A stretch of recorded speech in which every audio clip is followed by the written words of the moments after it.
औरतों की कला में बुरा क्या भला, जाने तिरिया चरित्र विधाता नहीं। ना जनी मुस्कुरा करके मारे नजर, तो जिगर खुद भी काबू में आता नहीं।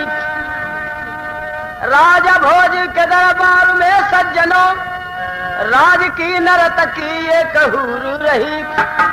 नाम था लक्षहीरा, नरम थी उमर, गदराई जवानी ले नूर रही।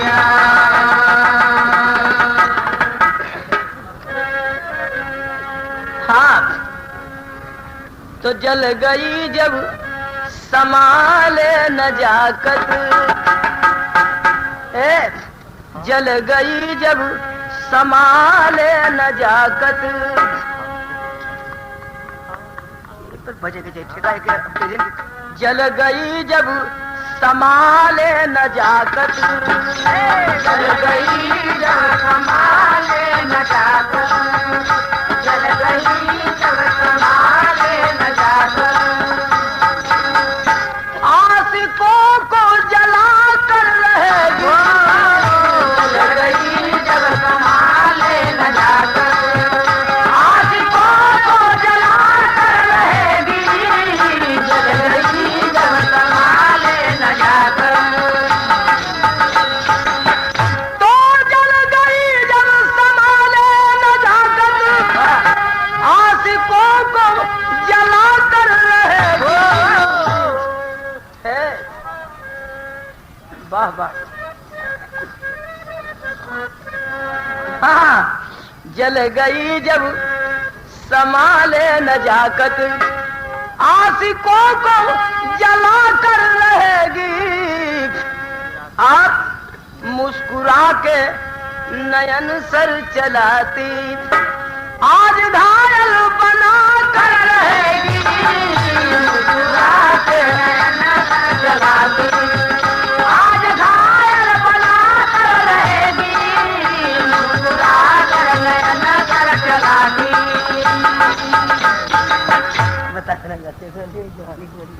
राज दरबार में एक दिन हुआ जलसा भारी, राज की नर्तकी नाचे सभी बारी बारी। जैसे यहाँ एक जलसा भैल बात आप लोग के सामने, हम अकेले है।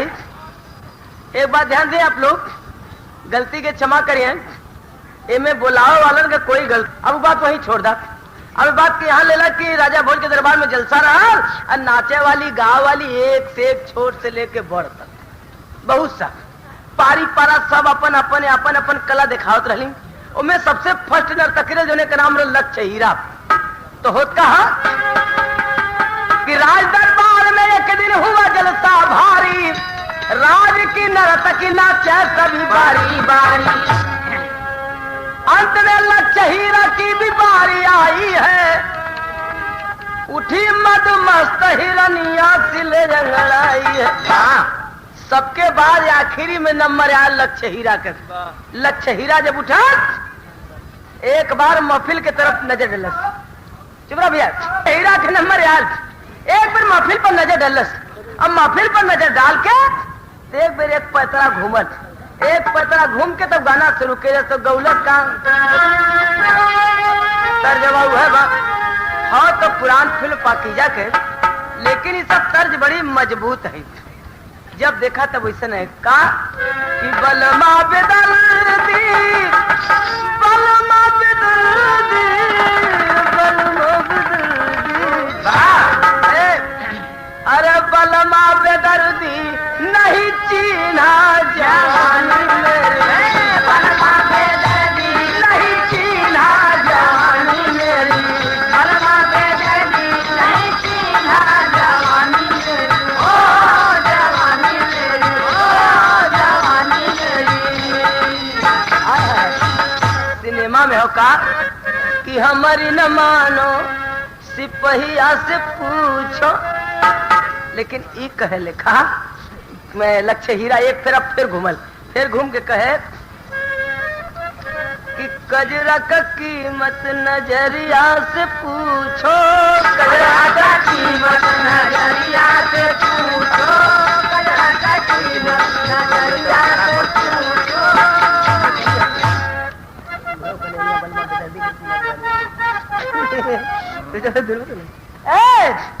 कजरा का कीमत नजरिया से पूछो, नजरिया से पूछो, नजरिया से पूछो।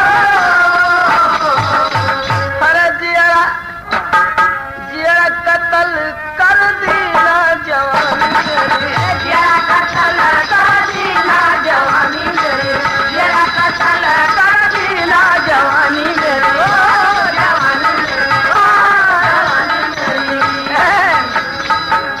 कजरा की कीमत नजरिया से पूछो। और कौन एक कीमत कैसे पूछल जाई कि दिल के दर्द जा, अरे दिल के दर्द जा चकोरिया से पूछो, दिल के दर्द जा चकोरिया से पूछो, दिल के दर्द जा चकोरिया से पूछो, दिल के दर्द जा चकोरिया से पूछो, चकोरिया से पूछो, चकोरिया से पूछो। अरे किसका जिगर चाँद चीला जवानी मेरी था है।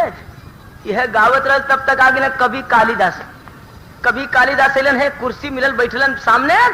अब लक्ष्य हीरा एक बेर उनकी तरफ तकले से और ताक के जब गौलस है तो परवाना कोई पागल हो गया। अरे लागी इसका तीर तब मचल गया दीवाना। कभी कालिदास सोचे लगल कि हम वहीं के देख के गौलस ऐसन होला। यही जन अगर महफिल में थे मतलब अगर कोई ऐसा मतलब लड़की कोनो आ जाए, लवंडा आ जाए और नाचल है, नाचे लोगों लवंडा थे और महफिल में सबके और नजर होकर जाई, लेकिन सब सोची कि हम रही और तकले। वही बहु जने ऐसे निकाल के सोचिए कि हमारी और ताकत है, निकाल के तो ऐसे करना।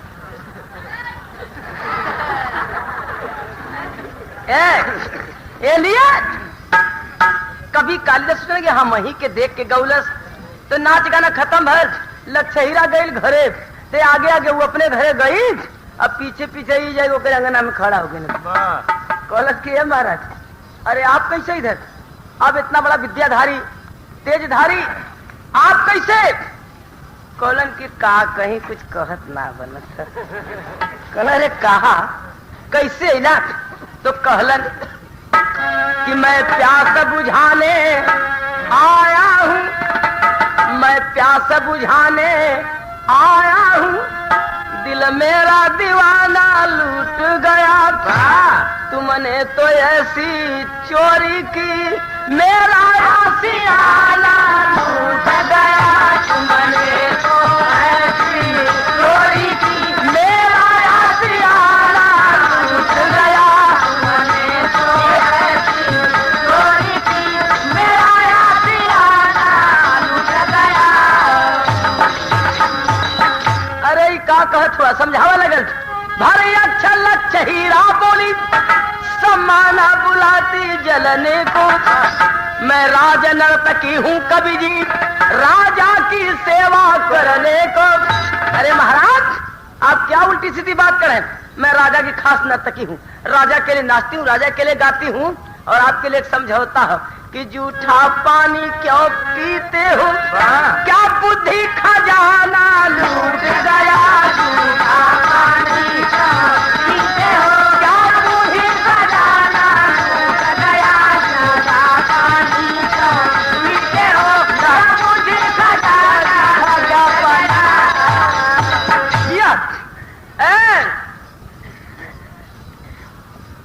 जूठा पानी क्यों पीते हो, क्या बुद्धि खजाना लूट गया। कलन की देखा एक बात बता दी हम, जूठा फरचा सबसे मतलब ना हमार मन होते प्यास लग गई। कहे के नींद न जाने टूटी खाट, कभी जी कलन की नींद न जाने टूटी खाट, भूख न जाने जूठा भात, प्यास न जाने धोबी का नाथ, अप्रीत न जाने जात को जात। तो हमके शरण दाय अपनी के कलज के महाराज तू यहाँ ले जा, यहाँ तोरे बदे शरण ना हो, तू जा हम राजा के नर्तकी है, तुहर नहीं है, जा यहाँ से। जब जाए लगल तो सोचलस, देखा स्त्री के जात ऐसा होली, चाहे तो बना ले चाहे बिगाड़ दे। सोचे लगल कि ओहो हमारे राज के महान कवि हो इनका अपमान हो तब नहीं ठीक। कहत के अच्छा महाराज आज तो जा, कल आया कुछ संतोष बल जीरा के अच्छा चला कल है सही। कल है पर्चा भराई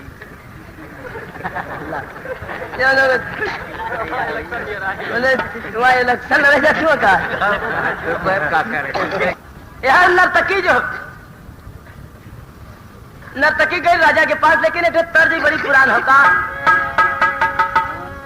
अरे कोठा ऊपर कोठरी हलवाइया का दुकान, हाँ कलडू छूट गल हलवाइया मारा सान क्रियो लीला क्रिया लीला राजा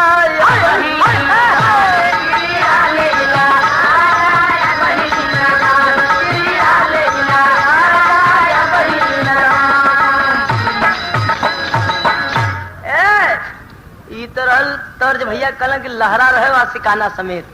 ये तो तर्ज लहरा वाली, लेकिन गाना का भावा क्या राजा भोर के पार गई भोरे में नर्तकी नाच। अरे कालिदास की बात रात की कहने लगी पुकार हमारा पीछे, अरे हमारा पीछे भंवरा भइले तैयार, हमारा पीछे भंवरा भइले तैयार, हमारा पीछे भंवरा भइले तैयार।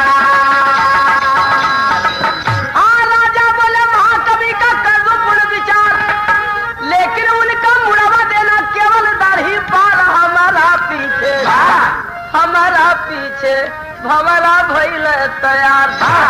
नर्तकी राजा के पास गई तो कलश की महाराज कल कवि जी हमारे घरे आलन। क्या कहा कहत रहना? अरे जो आप कहला वही वो भी कहत रहना।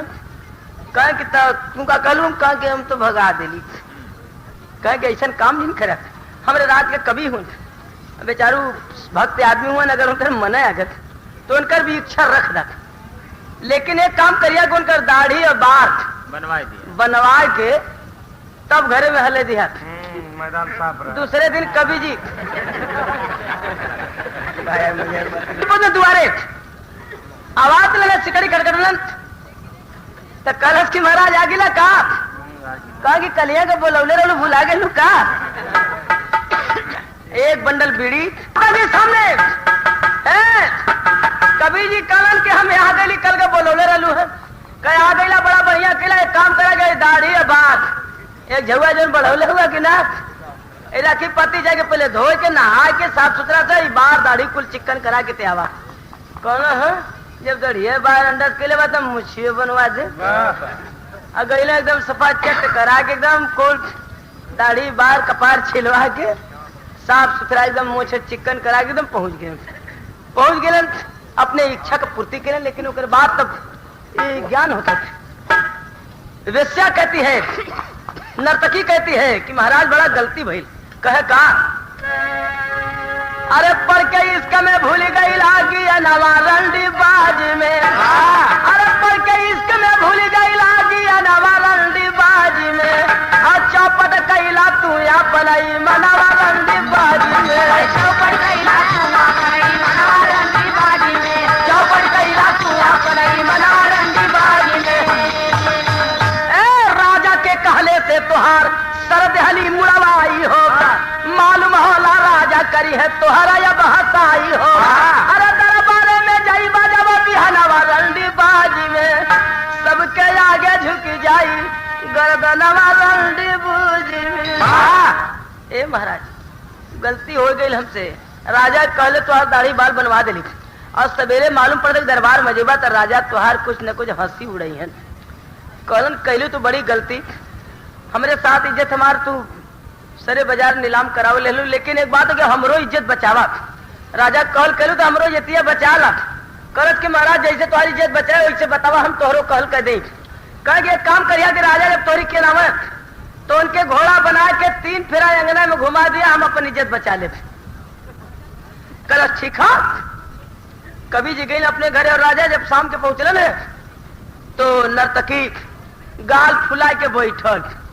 राजा कहला काहो कैसन उदास हुआ का बता मेरे राज में कोनो तकलीफ पड़ल? कहा कि महाराज हमार मंत्री घोड़ा पर बैठे करत रहल। कहा तो राज दरबार से वही सदू से घोड़ा मंगा दी बैठला का गाल फुल कहा कि वो घोड़ा ना चाहता। कह तब कहते नहीं तो ही घोड़ा बन जाता तो हमारा मन रह जाता। कहा कि तनी हर बड़ी मजेदार बात आ गई। कहलस कि महाराज तोहार तो बड़ी हंसी हो चाहता, कहा कि तो हमरो जतिया बचावा। दूसरे दिन राजा जब पहुंचलन है नर्तकी गाल फुला के बैठल, कहलत क्या तनी तो ही घोड़ा बन जाता हमार मन हो जाई। राजा कहलत खिड़की दरवाजा बंद कर दे, खाली तो जाने हम तीसरे कोई न जाने हम बन जाब घोड़ा, कोनो बात नहीं बात। खिड़की दरवाजा बंद करके तो कहले का आई धुन देखा यही विधा में पहले पहले लिखाई ललका। अरे घोड़ा बना मन लागल हो राजा, जवनिया में जुआ पागल हो राजा, जवनिया में जुआ पागल हो राजा, जवनिया में जुआ पागल हो राजा।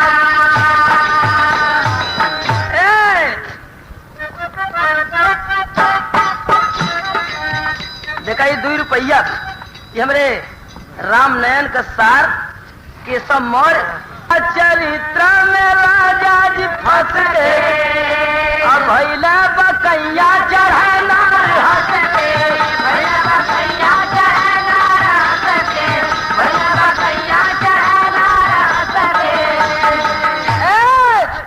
ए कक्का न लगे अनुराग रहो राजा, जवनियों में जुआ पागल हो राजा, जवनिया में जुआ पागल हो राजा, जवनिया में जुआ पागल हो राजा। राजा बन गए घोड़ा और नर्तकी बैठ गई पीठी पर लगल टिकटिकावे। कहलत कि महाराज तनी एक फेरा और घूम जाता, एक फेरा और घूम अलन।